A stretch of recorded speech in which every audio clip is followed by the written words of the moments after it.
Hey guys, welcome to this video where I will be talking a bit about Siphon Life in Mythic Plus, how it plays out, how you can apply it, and with what situations it's good for.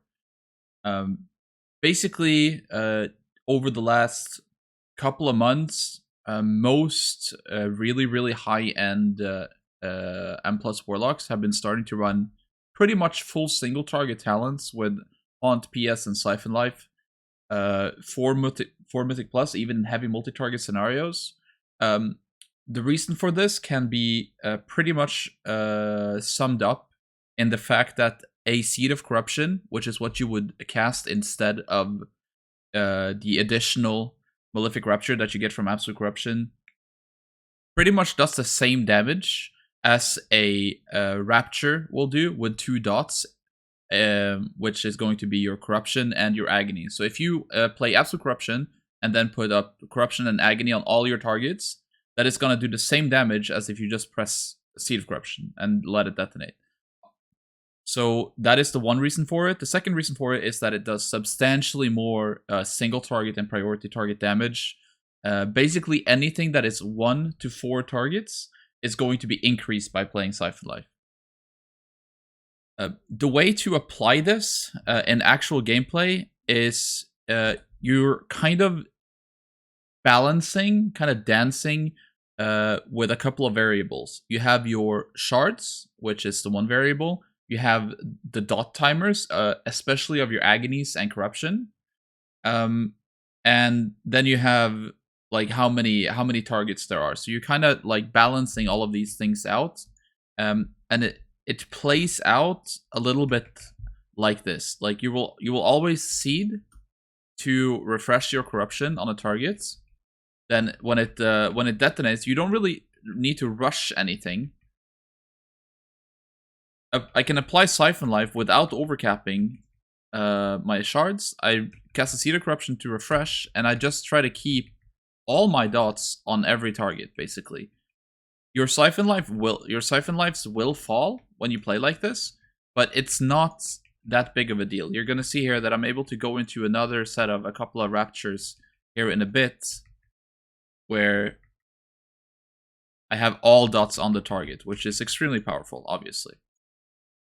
This is excluding any kind of cooldown usage, and I will come back to that in a bit, but this is basically how it plays. You just keep your corruptions rolling with Seed of Corruption and never cap shards, keep your Unstable and Haunt and Shadow's Embrace on your main target, and then use any global that you have left over, if you're not overcapping shards, to dish out Siphon Lives for basically bigger Rapture damage, because every single Siphon Life that you put out will deal the damage of the Siphon Life, obviously, but will also add around 500 damage to each of your Rapture casts in total. How this plays out with all cooldowns is a little bit different. You're very likely to cast Dark Soul pretty early on in the pack if you go into a pack with all cooldowns. This talent setup is the most powerful around like 3 to 5 targets. When you go beyond that, then Absolute Corruption is better in those heavy AoE scenarios, because you don't have the globals to basically use Siphon Life at all. But in most situations in Mythic Plus, you're going to be pulling anywhere from 1 to maybe 6, 7 targets. So that is why this spell has seen so much play in high-end keys. So the way this plays out with cooldowns is you're basically going to open with a Seed, Agony, everything that you want to Agony. So let's say 4 targets here. You put your Unstable, all your dots on your main target. You press your Dark Soul.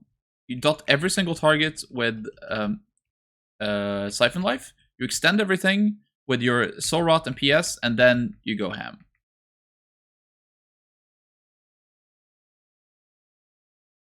And this just does the most ridiculous, like anything between 2 and 5 targets.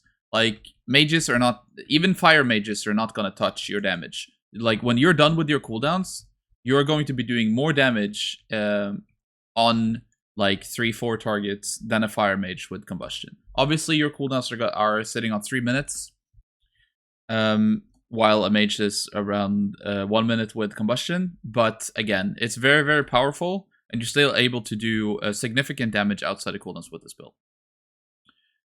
As for conduits, one thing that is very important with this build, I'm obviously playing Night Fae because right now it is the best as of making this video. Focus Malignancy is always taken, and then Rolling Agony is a conduit that pretty much enables the spec to function in a better way. I can show you this in practice by turning it off. Like, so I'm spec'd into burst, which means I don't have Rolling Agony, and I'm gonna try to do the same thing that I was doing earlier, and I can show you where it ends up not working out. So detonate my seed, I get my unstable on everything, and I try to go into a rapture dump, but then suddenly my agonies are timing out. And then when I'm done with my agonies, my corruption is timing out. So those 6 extra seconds on agony duration really enables this spec to function in multi-target scenarios in places where it would basically, you would just be stuck refreshing dots like I am now. Like, I can get 1 rapture out in between, and then I'm back to refreshing dots. So this spec in Mythic Plus functions around big 3-minute cooldowns with your darkglare and DSM. In some situations, you are going to be using Dark Soul on cooldown, and then darkglare on cooldown, Dark Soul again on cooldown, and then you line them up at the 6-minute mark. I can talk more about this in another video, in a separate video. And then you just play around 1 minute, small 1 minute windows with Soul Rot PS, and that's about it. Again, the key points to this spec is basically just try to, you never want to overcap shards, but you just press, instead of pressing, instead of refreshing Shadow's Embrace on a secondary target or something, you press Siphon Life instead. Basically spend all your non-important globals that are not spent refreshing Haunt, refreshing Shadow's Embrace, refreshing Unstable, refreshing Agony, or refreshing Corruption with Cedar Corruption.